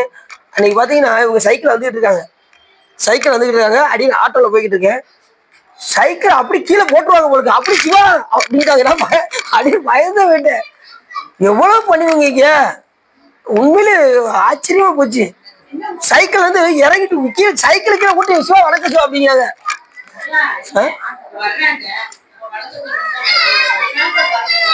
அதை பத்தி நீங்க நினைக்க வேண்டாம், அதை நீங்க நினைக்க கூடாது. மத்தவங்களை பத்தி நம்ம நினைக்க கூடாது. நம்ம வேடத்துக்கு தான் மரியாதை. அவங்க தவிர்த்து எழுதிட்டு போறாங்க. நானே சொல்றேன், இப்ப தூரத்துல வராங்க, நம்ம திருநீரை கண்டு தான் நம்ம வணங்குறோம். ஆளுக்கு மரியாதை கிடையாது, நல்லா தெரிஞ்சுக்கோங்க. அவங்க அணிந்த வேடத்துக்கு தான் மரியாதை. புரியுது அவங்களுக்கு? பேணி அணிபவருக்கு பெருமை கொடுப்பது திருநீர் தான். திருநீருக்கு தான் மரியாதை. நீ இவர் எனக்கு பிடிக்காது அப்படின்னு நம்ம ஏசிக்கூடாது. அவங்கள நம்ம தூக்கக்கூடாது. பார்த்தா பார்த்துட்டு போறாங்க, அதெல்லாம் ஒண்ணும் கிடையாது. நீங்க வந்து வேடத்தை பார்த்து வணக்கம் செலுத்தி போய்கிட்டே இருக்க வேண்டியது. அவங்க அணிந்த வேடத்தை பார்த்து வணக்கம் செலுத்தி நீங்க மட்டும் போய்கிட்டே இருக்கணும். நீ உங்க வேலையை பார்க்க போறீங்க, அவங்க வேலையை பார்க்க போறாங்க, அவ்வளவுதான். அவங்க கவனிக்காம போனா கூட நீங்க வேடத்தை பார்த்து வணங்கணும். அதுதான் சொல்றேன். இப்ப தூரத்துல ஒருத்தர் வராங்கன்னு வச்சுக்கோங்களேன். இப்ப உதாரணத்துக்கு தூரத்துல ஒருத்தர் வர்றாங்க, திரும்பி பூசி வராங்கன்னா உடனே அவங்க கண்டு வணங்கணும். அங்க சிவபெருமான் இருக்காரு, அந்த விபூதியில சாமி இருக்காருன்னு சொல்லி வணங்கணும். தூரத்துல இருந்து எங்க திருநீரை பார்த்தாலும் திருநீர் வணங்கணும். அப்படிதானே சிரமன் கீழே இறங்கி ஓடி வந்தாரு யானையில இருந்து. இப்ப முதல்ல அர்த்தம் சொன்னேன், யானையில போயிட்டு இருந்தாரு.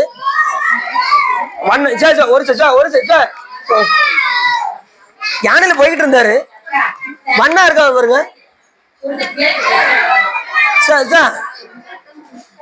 யானையில போய்கிட்டு இருந்தாரு, மண்ணா என்ன பண்ணாரு, அந்த ஓடு மண்ணு உடம்புல திட்டா தெரிஞ்சது. திருநீரை ஞாபகப்படுத்துறான்னு சொல்லி கீழே யானையில இருந்து இறங்கி வந்து அடிச்சேரன் அப்படின்னு அவர் காலில் விழுந்தார். ஐயா அடி வண்ணான் அப்படின்னாரு அவரு.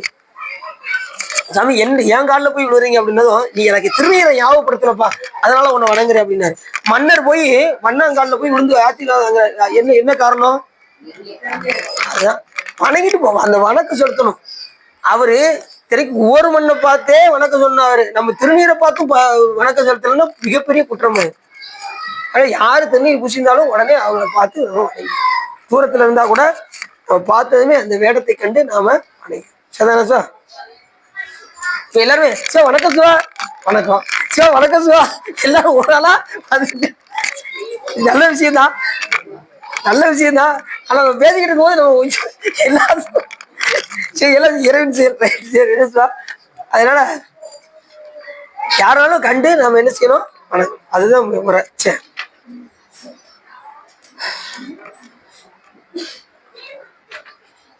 இப்படி ஒவ்வொரு தத்துவத்திலேயே எடுத்து சொல்றாங்க.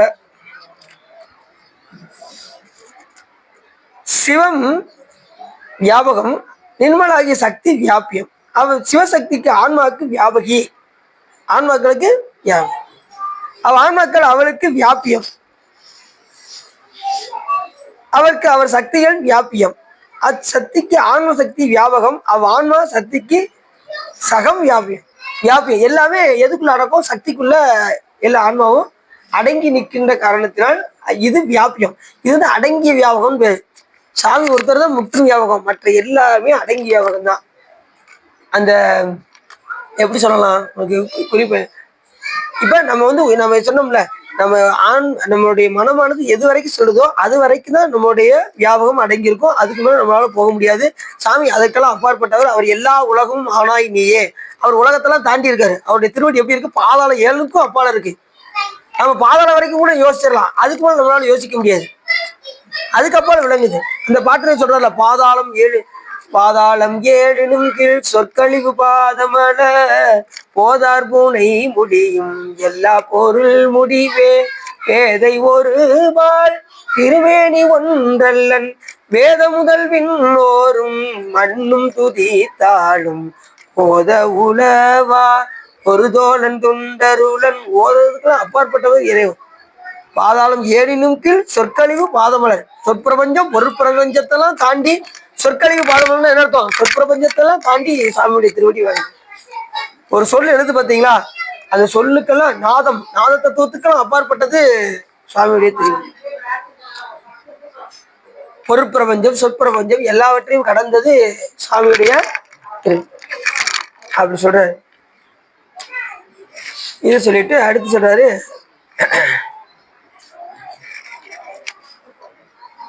ஆன்ம பிரகாசமும் பிரகாசத்தை மறைத்து இருளே வடிவாயிருக்கின்ற ஆணவ மலமும் கூடி நிற்பது ஒன்றுக்கொன்று ஏற்ற குறைவின்றி இரண்டு மொத்த வியாபகமாய் இருக்கும். ஆன்மாவுடைய ஞான கிரியைகள் மலத்தால் தடைபட்டால் அதிக விருத்தியை அடையதல்ல. அதனை தடுக்கும் வலிமையுடைய ஆணவ மலமும் நுணவிருத்தியை உடையதல்ல. ஆகையினால் ஆன்ம சக்தி வியாபியம் ஆகாது. அதனால் ஆராயும் இடத்து ஆன்ம சக்திக்கும் ஆணவத்துக்கும் சம வியாப்தி எனப்படி கண்களுக்கு உண்டாகிய சோதியும் இருளில் பிரகாசமும் வியாபித்திருக்கும். இப்ப ஒளிக்கு உள்ள எது அடங்கியிருக்கும்? இருள் அடங்கியிருக்கும். இப்ப இந்த அறையில இருள் இருக்கா இல்லையா? இப்ப லைட்டு போட்டிருக்கீங்க, இப்ப பிரகாசமா இருக்கு. இப்ப இந்த இடத்துல இருள் இருக்கா? எங்க இருக்கு? சரிங்களா? அப்ப சொற்பொழி நல்லா கேட்டிருக்காங்க, நிறைய இடத்துல சொல்லியிருக்கேன். சிவா, நீ ஒவ்வொரு சொற்பொழியும் சொல்லிட்டு தான் இருக்கீங்க. ஏதோட சொல்லலாம், லைட் ஆஃப் பண்ணா இருள் இருக்கு. இருள் இருக்கிற இடத்துல எது இருக்கு? வெளிச்சமும் இருக்கு. அப்ப இப்ப இந்த ஆன்மாவானது முக்திக்கு போனாலும் கூட அங்க எது இருக்கும்? ஆணவம் இருக்கும். சாமி திருவடிக்கே போனாலும் கூட இந்த ஆணவம் இருக்கத்தான் செய்யும். ஆனா அப்ப அதுக்கு வலிமை இருக்காது. வெளிச்சம் இருக்கிறத இருள் எப்படி இருக்கோ அதே போல கைலாயத்துக்கே சென்றாலும் கூட ஆணவம் இருக்கும். ஆனா அதுக்கு வலிமை இழந்து இருக்கும். எல்லாம் சிவபெருமான் திருவருள்னு சொல்லும் போது அங்க ஆணவத்துக்கு வேலை கிடையாது. எல்லாம் நான் செஞ்சேன், நான் தான் பண்ணேன், நான் எல்லாம் செஞ்சேன், என் உடல், என் உயிர், என் சொந்த பந்தம், என்னுடைய வீடு, இதெல்லாம் அங்க எடுபடாது. இதெல்லாம் சொல்றது பூராமே ஆணவம். என் வீடு, என் சொந்தம், என் பந்தம், நான் செய்வேன், நான் எதையும் முடிச்சுவேன், எல்லாம் சரியான ஆணவமலம். ஆணவமலத்தின் உச்சம் இதுதான். யான் எனது என்கின்ற செருக்கு தான் ஆணவம். நாம இப்ப நம்ம சொல்லி படிச்சாலும் கூட உண்மையான அறிவு வந்து எப்போ வெளிப்படும்னா இறைவனோடு ஒன்றுபடும் போதுதான் அந்த தன்முனைப்பு நீங்கும். அது வரைக்கும் தன்முனைப்பு நீங்க வெளியில சொல்லலாம் எல்லா சிவபெருமான் திருவருளுங்க அப்படின்னு சொல்லலாம். ஆனா உள்ள இருந்து வரணும். அதுக்கு சொல்லி சொல்லி பழகிக்கிட்டே இருக்கணும். அடிக்கடி சிவபெருமான் திருவருள் திருவருள் திருவருள். வண்டி வாங்கியாச்சு, சிவபெருமான் திருவருள். வாங்கி யார் வாங்கி கொடுத்தா? சிவபெருமான் திருவருள். அப்படிதான் சொல்லணும். எல்லாத்தையும் சாமி திருவருள விட்டுறணும். கொடுத்தாலும் ஓகே, கொடுக்காட்டாலும் பரவாயில்ல, எல்லாம் ஈசன் செயல்னு விட்டுறணும்.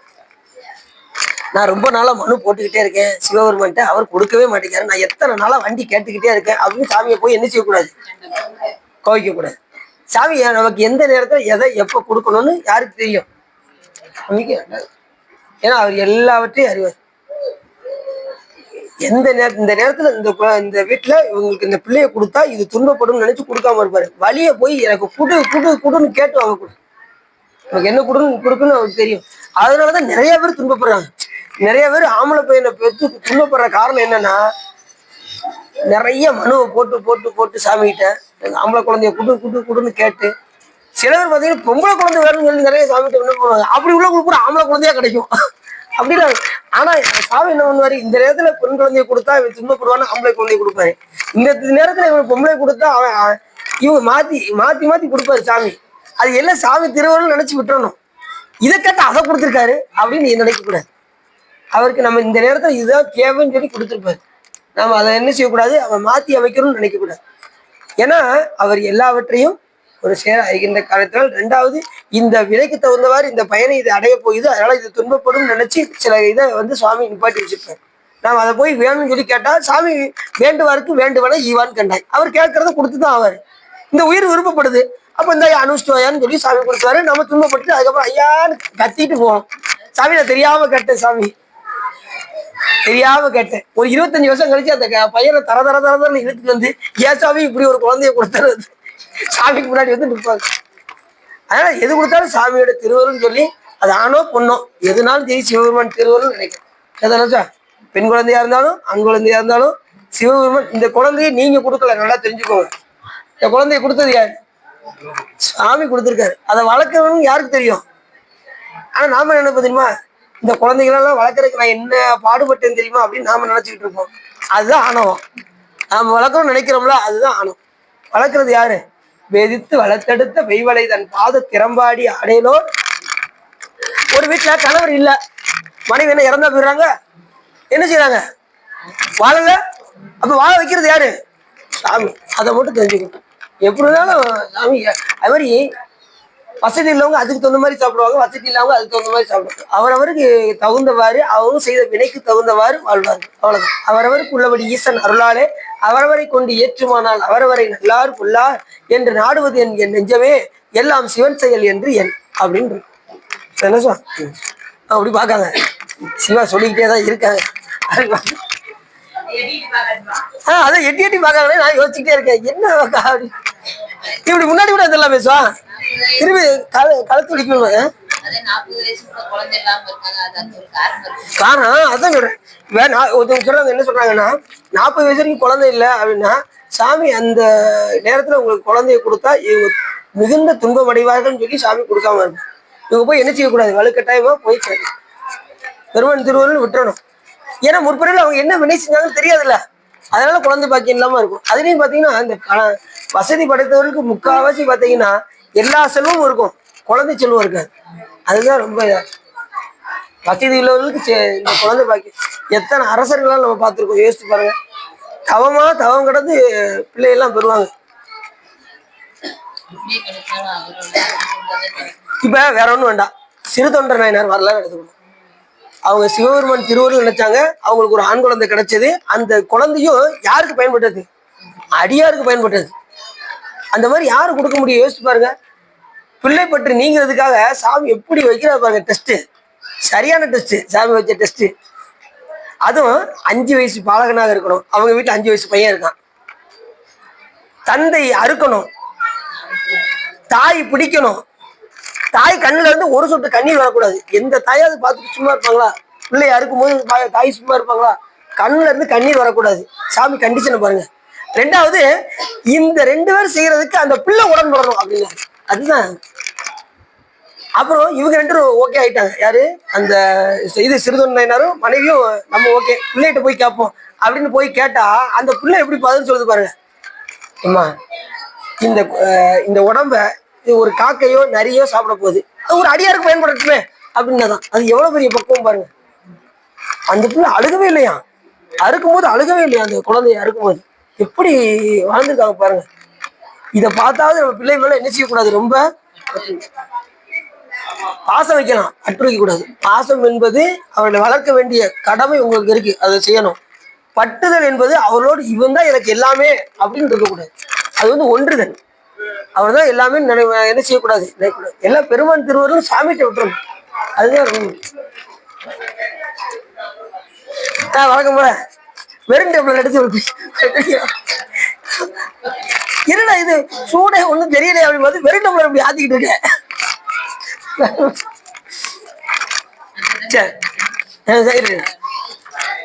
இந்த காலில் இந்த கீழே சுளுக்கி ஆயிடுச்சு. அதுல இருந்து இன்னும் கொஞ்சம் வலி இருந்துகிட்டே இருக்கு. சரி, அது செய்த வேணாம் விடுமா, தேடி வந்து வினையை ஊட்டாது. கண்டிப்பா வினையை யாராலும் அனுபவிச்சணும். அது நம்ம ரொம்ப சந்தோஷமா அனுபவிக்கணும். அந்த வினை பயனை அனுபவிக்கும் போது எவ்வளவு பெரிய கருணையாளர், பெரிய இதை நமக்கு சாமி சிறுசா கொடுத்துருக்காரு அப்படின்னு நினைக்கணும். அதுதான். நீ எந்த வினைப்பயன் வந்தாலும் பெருமான் நமக்கு அதை குறைத்து கொடுத்திருக்கின்றார். பண்ணிய உலகில் பயின்ற பாவத்தை நன்னின்று அறுப்பது நமக்கு குறைச்சி கொடுத்துருக்காருன்னு நினைக்கும். வினையில இருந்து யாரும் தப்ப முடியாது. ஆனா பெருமானுடைய கருணை இருந்தா அவன் அதை அனுபவிக்கக்கூடிய. ஆக சார் நீ கட்டணம் எடுத்துட்டேன். அப்படியா, எனக்கு தெரியாது. அப்படியா, அப்படி இனிமேதான் கொடுக்க போறேன். அப்படியா, ஆமா சார், ரொம்ப நன்றி. இருங்க இருந்து போலாம்.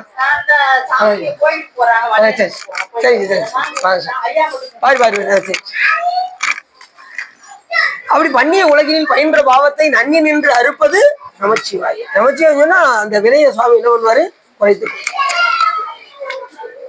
அப்ப கண்ணினுடைய ஒளியானது இருள் மேலிட்ட காலத்து ஒளி மறைந்து இருக்கும், ஒளி மேலிட்ட காலத்து இருள் மறைந்து இருக்கும். இப்ப சொன்ன பாத்தீங்களா? அப்ப நல்லா தெரிஞ்சுக்கோங்க. இப்ப ஆணவ வளத்தினுடைய வீரியம் அதிகமா இருக்கும் போது எது வேலை செய்யாது, வெளிச்சத்துக்கு வேலை கிடையாது. அப்ப சாமியை நம்ம மறந்துடும், உலகத்து மேல நாட்டம் போயிடும். அப்ப உலகத்துல இருக்கும்போது நமக்கு எது அதிகமாக வேலை செய்யும்னா ஆணவ வளம் தான் வேலை செய்யும். ஜீவத்தை சுத்தமா மறந்துடும். இது வியாபம் குறை, இதனுடைய ஆணவம் கொஞ்சம் கொஞ்சமா குறைய ஆரம்பிச்சிருச்சுன்னா எது தெரிய ஆரம்பிச்சிடும். ஏன்னா இந்த உயிரானது சாந்தத்தின் வண்ணமாக இருக்கக்கூடியது. ஒன்று உலகத்தை பற்றும், இல்லைன்னா சிவத்தை பற்றும். உலகத்தை இப்ப அதுல சத்தினிபாத வகைகள்னு சொல்லி 4ஆ பிரிச்சாங்க. கால்வாசி உலகத்திலையும், கால்வாசி சாமி கிட்டையும், முக்கால்வாசி உலகத்திலையும் நீங்க இருந்தீங்கன்னா உங்களுக்கு மந்ததரம் என்று பெயர். நீங்க இருக்கக்கூடிய நிலைக்கு என்ன பேரு, மந்ததரம். பாதி சாமி கிட்டையும் பாதி உலகத்துல இருந்தீங்கன்னா உங்களுக்கு மந்தம். முக்கால்வாசி சாமி கிட்டையும் கால்வாசி உலகத்துல இருந்தீங்கன்னா நீங்க தீவிரம். முழுக்க முழுக்க சிவத்திட்டையும் உலகப்பற்றே சுத்தமா இல்லாம இருந்தா தீவிர தரம். இந்த நிலையில இருந்தால்தான் மாணிக்கவாசகர். முதல்ல இருக்கக்கூடிய மந்த தரம், கடைசியில இருக்கக்கூடியது தீவிர தரம். இப்ப நம்ம என்ன சார் எப்படி அதி தீவிரம் வந்து நமக்கு வராது. தீவிர தரம், அது அதி தீவிரத்தை தான் தீவிர தரம்னு சொல்றாங்க. தீவிரம் அதி தீவிரம்ங்கிறத தான் தீவிர தரம்னு நமக்கு சித்தாந்தத்துல அப்படி வச்சிருக்காங்க.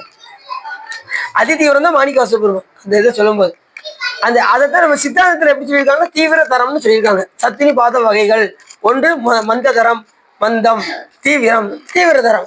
முதல் இருக்கக்கூடியது மந்த தரம், கடைசியில் இருக்கக்கூடியது தீவிர தரம். இதுல எந்த செக்ஷன்ல நாம இருக்கோம் நம்ம பாத்துக்குவோம். பெரும்பாலும் நாங்க இந்த முதல் செக்ஷன்ல தான் இருக்கோம். அதுல வந்து பாருங்க, சிவபெருமான் அப்பப்ப எப்பயாவது வந்து சிவா சாமி நீ, நான் இருக்கேன் சாமி, நீ இருக்கியா சாமி அப்படின்னு அப்பப்ப வந்து பார்த்துட்டு போறோம். அப்ப நம்ம அன்பெல்லாம் காவாசி கூட இருக்கிறது கொஞ்சம் கஷ்டம்தான். ஒரு துடி அன்பு கூட நம்ம இன்னும் செலுத்துறோம்னு நமக்கு நல்லா தெரியும். ஏதோ பெருமாள் நம்ம கருணை இருக்கிறதுனால நம்ம இங்க வந்து என்ன செய்யறோம், அவரை வழிபாடு பண்றோம். இது இல்லைன்னா நம்ம என்ன செய்ய சொல்லுங்க, நம்ம தப்பிக்கிறது ரொம்ப கஷ்டம். அது அவனுடைய கருணையினால வர்றோம். நான் கோயில் போறேன் தெரியுமாங்க, டெய்லி தினசரி கோயில் போறேன்னா பாருங்களேன் அப்படின்னோட முடிஞ்சிச்சு. சாமி கூப்பிடுறாரு, நம்ம வரோம். நாம நினைச்சுலாம் போல அவர் பார்க்கணும் முடிவு பண்ணிட்டாருன்னா நம்ம இங்க வந்துடும். அவர் முடிவு நீ வேண்டாப்பா அப்படின்ட்டு நம்ம இங்க வர முடியாது. அவரு அது வினை பயன். இப்ப சொன்னாங்க பாத்தீங்களா, எனக்கு வர முடியாம இருக்குன்னு சொல்றாங்கல்ல, அது என்ன காரணம்? நாம் செய்த வினை பயன் நம்மளை தடுக்குது. அதுதான் அப்படி நினைச்சாலும் குற்றம். அவன் அப்படி நினைச்சாலும் சாமி வரவிடாம ஆயிரும். இல்ல நான் இனிமே என்ன சூழ்நிலை இருந்தா நான் இன்னைக்கு வரவிடாம ஆக்க மாட்டேன், நான் வராம இருக்க மாட்டேன் அப்படின்னு சொன்னோம்னா வர முடியாம ஆயிரும். பெருமாள் திருவள்ளுவர் விட்டுருங்க, சாமி நான் நினைக்கிறேன் உன்னை வந்து தினசரி பார்க்கணும்னு நினைக்கிறேன், நீ பார்த்து செய் அப்படின்ட்டோம்னா சாமி தினசரி வர வச்சுங்க. நான் வரவிடாம அப்படின்னா அது ஆணவத்தை குறிக்கும். நான் வந்துருவேன், நான் அதை செஞ்சிருவேன், தினசரி நான் கோயிலுக்கு வந்துருவேன் அப்படின்னோம்னா அது ஆணவத்துக்கு உச்சிக்கு போயிடும். அப்படி சொல்லி எல்லாம் பெருமாள் திருவள்ளுவர் விட்டுரும். அப்படி செஞ்சிட்டோம்னா சாமி தினசரி நம்மள வர வச்சு. சரிதானே? இந்த 19 நாள் நம்ம திருவம்பாய் பாட்டு போட்டோமா, ஒருத்தர் கமெண்ட்ல போட்டுக்காரு, யாருன்னே தெரியாது. 19 நாளும் விடாம தொடர்ந்து சொற்பொழிவு பண்ற யாருக்குமே கிடைக்காத பாக்கியது சாமி கொடுத்துருக்காரு. இது 19 நாள் தொடர்ந்து சொற்பொழிவு பண்ணது மிக அருமைன்னு ஒருத்தர் கமெண்ட் போட்டிருந்தாரு. 19 நாள் சொற்பொழிவு தொடர்ந்து அரை மணி நேரம் பேசணுமா, ஊருதுலயும் ஒரு கமெண்ட் போட்டுக்கிட்டே இருக்காரு. இந்த இடத்துல இந்த வார்த்தை நல்லா இருந்தது, இந்த இடத்துல அதை சரி நோட் பண்றாரு ஒருத்தர், ஒரு அடியார் நோட் பண்ணி அதை கரெக்டா கமெண்ட்ல ஒவ்வொரு கமெண்ட்லையும் போடுறாரு. அது மாதிரி செந்தாமரை காடு அணைய மேனிங்கிற அந்த சொல்லு எனக்கு ரொம்ப பிடிச்சிருந்தது. அப்புறம் அம்மையப்பருடைய அந்த இதை சொல்லும் போது உலகுக்கு அம்மையப்பர் அந்த இது எனக்கு ரொம்ப பிடிச்சிருந்தது அப்படின்னு ஒவ்வொரு இதையும் இந்த பெண்கள்லாம் போய் அந்த நீராட சொல்லும் போது அந்த அந்த குளத்தை சிவமாகவும் தண்ணீரை சக்தியாகவும் பாவிச்சு ஒவ்வொரு கமெண்டும் பார்த்தீங்கன்னா 20 கரெக்டாக பார்த்துட்டாரு. நாளைக்கு ஒன்று சாமியோட திருவருளால அந்த 20 கம்ப்ளீட் பண்ணணும், திருவருள் கூட்டி வைக்கணும். நம்மளால எதுவும் செய்ய முடியாது. திருவருள் துணை செஞ்சா நம்ம கண்டிப்பா என்ன பண்ணலாம்? நம்ம என்னன்னா பேசிந்தான் எந்த பெருமானே என்று பேசுனா சிவபெருமானை பத்தி பேசிக்கிட்டே இருக்கோம். பேசிக்கிட்டே இருப்போமே. இப்ப என்ன யாரை பத்தி பேசுறோம்? சிவபெருமானை பத்தி பேசுறோம். எதுக்கு நம்ம பயப்படணும்? என்ன செய்யணும்? பேசிக்கிட்டே இருக்கணும். சிவபெருமான் அவனை நாமத்தை சொல்லிக்கிட்டே இருக்கணும். இந்த அடியார்கள் என்ன செய்வாங்க தெரியுமா? சிரிப்பார், கழிப்பார், தேனிப்பார், திரண்டு உன் திருவார்த்தை விரிப்பார், கேட்பார், வேறு இருந்து உன் திருநாமம் தரிப்பார், பொன்னம்பலத்தாடும் தலைவா என்பார், அவர் முன்னே நரிப்பாய் நாயன் இருப்பேனோ நம்பி இனித்தான் நன்றாய். சிவபெருமானை பத்தி பேசிக்கிட்டே இருப்போமே. நான் தழும்பு ஏறட்டுமே, புண்ணு வரட்டுமே. இப்ப மருந்து நிறைய இருக்கு, மருந்தை போட்டு மறுபடியும் பேசுவோம். பேசிக்கிட்டே இருக்கணும் சாமியை பத்தி. அப்படின்னாதான் சாமி மேல அன்பு வரும். திரும்ப பாடிக்கிட்டே இருக்கணும். நான் தழும்பு ஏற பாடணும், அவரை பத்தி பேசிக்கிட்டே இருக்கணும். பேசா நாளெல்லாம் பிறவா நானே, அரியானை அந்தரந்தம் சிந்தையானை, அரியானை அந்தரந்தம் சிந்தையானை, அருமறையின் அகத்தானே, அணுவையாருக்கும் தெரியாத தத்துவனை, தேனை பாலை திகழொலியை எப்படி சொல்றாரு பாருங்க. கடலை காற்றை கடலை எப்படி சொல்றாரு? பேசா நாளெல்லாம் பிறவா நாளேன்னாரு. அப்ப சொல்லுங்க, கலந்து நின்ற பெரியானை, பெரும்பற்ற புலியூர் ஆணை, பேசாத நாளெல்லாம் பிறவா நாளை. அவனை பத்தி பேசலாம். நமக்கு அன்னைக்கு டெத்து, இறந்த நாள். பேசிக்கிட்டே இருப்போமே. ஒரு காலையில ஒரு 1/2 மணி நேரம் எல்லாரும் கேட்க வந்தவங்க உண்மையிலே அப்படின்னு நான் நன்றி சொல்ல கடமைப்பட்டது. அவங்க கேட்கறேன்னு நான் உட்காந்து பேச முடியுமா சொல்லுங்க. அதுவும் சாமியோடைய பெருந்தாருங்க. அது காலையில சாமியோடைய புகழை கேட்கறதுக்கு அவங்களுக்கு ஒரு வாய்ப்பு. இல்லாதவங்க செல்ல கட்டுக்கிறாங்க. ஏன்னா ஒருத்தவங்க குடும்ப சூழ்நிலை இருக்கு. அதனால யாரும் எதுவும் சொல்லல. இருந்தாலும் குடும்ப அளவுக்கு என்ன செய்யணும்? பெருமாளுடைய புகழை கேட்டுக்கிட்டே இருக்கும். சரிதானே? சரி, எப்படியா சாமி எதானே கேட்கிறோம், வேற யாரையும். சிவபெருமான் கூட அருள் இருந்தா தான். இன்னும் இதை சொன்னாங்க பாத்தீங்களா, சிவபெருமான் புகழை கேட்கற கூட அவன் அருள் இருந்தாதான் கேட்க முடியும்னு சொன்னாங்க பாத்தீங்களா. அதுதான் உண்மை. சொல்றதுக்கும் சாமி பாருங்க எவ்வளவு கண்ணீர் வடிக்காங்க பாருங்க. தினசரி சொற்பொழிவு விடாம கட்டுறாங்க. வர முடியலான்னு செல்ல கட்டுறாங்க. அந்த உணர்வு சாமி ஊட்டியிருக்காரு பாருங்க. கேட்டு அவங்களுக்கு எவ்வளவு அன்பு வந்திருக்கு பார்த்தீங்களா. அந்த கண்ணீர் வர்றதுதான் அன்பு. நல்லா தெரிஞ்சுக்கோங்க. என்னைக்கு நம்ம கண்ட இருந்து கண்ணீர் வருதோ அதுதான் சாமி மேல நீங்க எந்த அளவுக்கு அன்பு செலுத்துறீங்கிறது தெரியும். ஏதோ ஒரு இடத்துல நம்ம யூடியூப்ல போட்டுறோம், ஏதோ ஒரு இடத்துல எங்கேயோ ஒரு ஆன்மா பார்த்து எப்படியாவது அது கடை தேறினாங்க ஒரு ஏக்கம் தான். நம்ம இதுல வந்து வருமானம் பார்க்கறதெல்லாம் கிடையாது. யூடியூப்ல நம்ம யாராவது 10 பைசா கூட வராது. ஏன்னா அந்த அளவுக்கு யாரும் கேட்க மாட்டாங்க. இது ஞானம் உள்ளவர்கள் மட்டுமே கேட்கக்கூடியது. எல்லாம் தெரிஞ்சுக்கோங்க.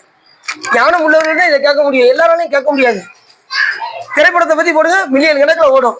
ஆமா, இதை வந்து யாரும் கேட்க, அந்த ஞானம் உடையவர்கள் மட்டுமே இந்த இதை நுகர்ந்து அதுபடி வழி நடப்பார். ஒருத்தர் கன்னடால இருந்து ஒருத்தர் கமெண்ட் போட்டிருக்காரு. கன்னடா எங்க இருக்கு? அமெரிக்கால இருந்து. இந்த வயசுல நீங்க பேசுறீங்க, ரொம்ப சந்தோஷமா இருக்கு, உங்க சைவ பணி சிறக்க வாழ்த்துக்கள். எப்படி? கன்னடாவில இருந்து வேளா. முருகப்பெருமானே கமெண்ட் கொடுத்த மாதிரி நினைச்சேன். கன்னடாவில இருந்து வேளா. அதுவும் ஆரம்பிச்ச நேரத்துல போட்டாங்க, அதுதான் ரொம்ப சிறப்பு. அதுல இருந்து எனக்கு ரொம்ப உற்சாகம் ஆயிடுச்சு. முருகப்பெருமானே நமக்கு அருள் கொடுக்காரு அப்படின்னு நினைச்சு எல்லாத்தையும் பேசுறது கூட போட்டு விட்டுறது முடிஞ்ச அளவுக்கு. அதை விட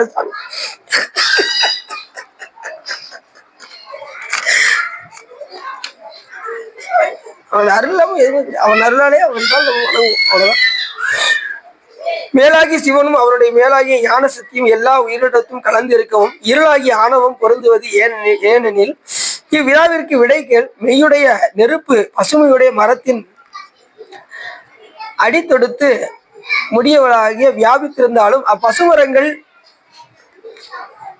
வெந்தனவல்ல. இப்ப எதை சொல்றாருன்னா, இப்ப பசுமரத்து இது வந்து பாத்தீங்கன்னா அந்த தளிர் வந்து பழம் வந்து உடனே விழுந்துடாது, காயில விழுவுமா? அது பழுத்து முதிர்ந்து தானா என்ன செஞ்சிடும், பழம் விழுந்துடும்.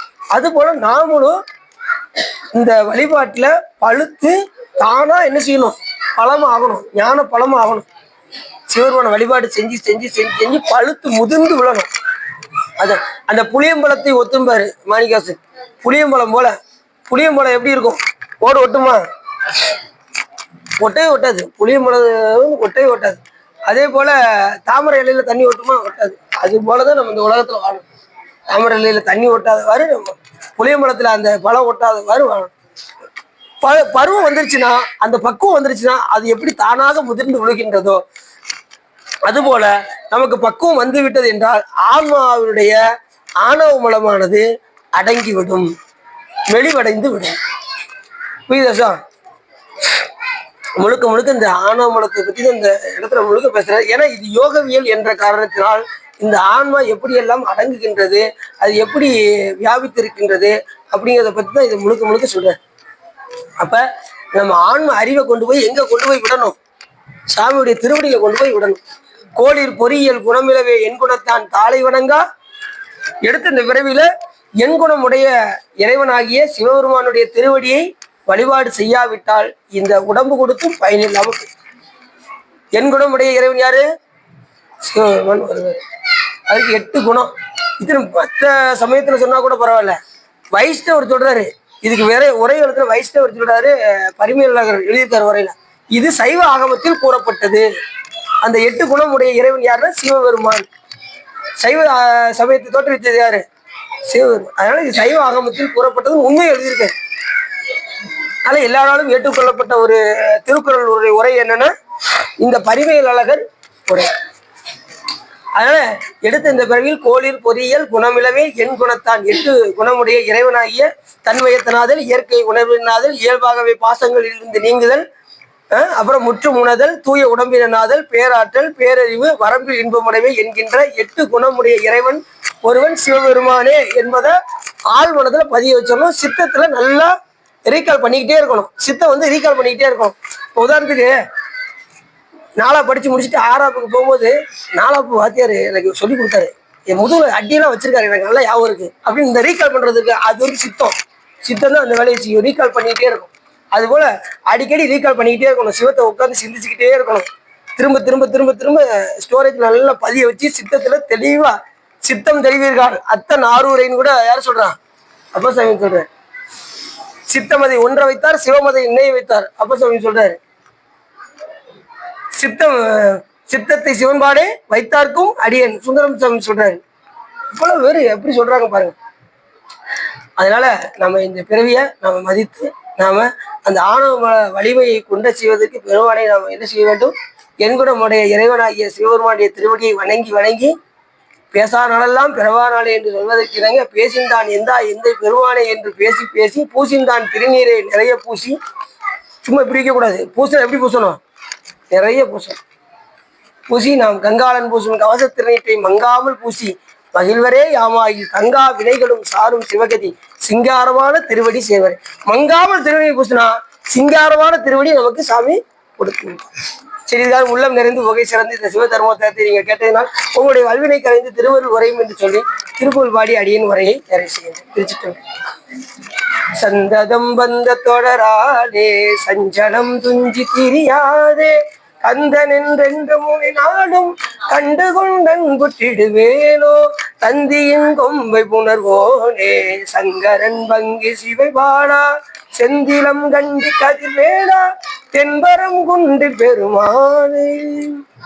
கைலாய பரம்பரையில் சிவஞான போதில் எரிகாட்டும் என்னை பயில்வாய் மேகண்டான் தந்ததிக்கோர் மெய்ஞான பாடுவாகி வீழாரும் போலில் திருவாவூர் தறிவாள் ஒரு நமச்சிவாய் தேவன் சைலாதி மரபுடையோன் திருமரபு நீடூழி தடைக்க மாதோ பவப்பெரும் கடலை கடந்திடுதற்கு பரமன் வகுத்த அருள்நெறியை ஓப்புடன் உயிர்கள் கடைபிடித்து உதவும் துரசை ஆதினத்தில் தவ பிரகாசன் தரணியில் எங்கும் தன்னொருள் செங்கோல் உச்சியம் சிவப்பிரகாச தேசிகன் மலத்தால் சென்னியில் கொண்டு போற்றுதுமே வான்முகில் வளாதுவிக வடிவளம் சுரக்க மன்னன் கோன்முறை அரசு செய்க குறைவில்லாத உயிர்கள் வாழ்க நான்மறை அறங்கள் உங்க நற்றவம் வெள்ளிமல்க மேன்மைகள் செய்வ நீதி விளங்குக உலகமெல்லாம் பையம் நேடுக மாமலை பண்ணுக மே விரும்பிய அன்பர் விளங்குக சைவ நன்னறிதான் தலை தோங்குக தெய்வவன் திருநீர் சிறக்கவே திருச்சிற்றமம் பார்வதி பதையே தென்னாடுடைய சிவனையை போற்றி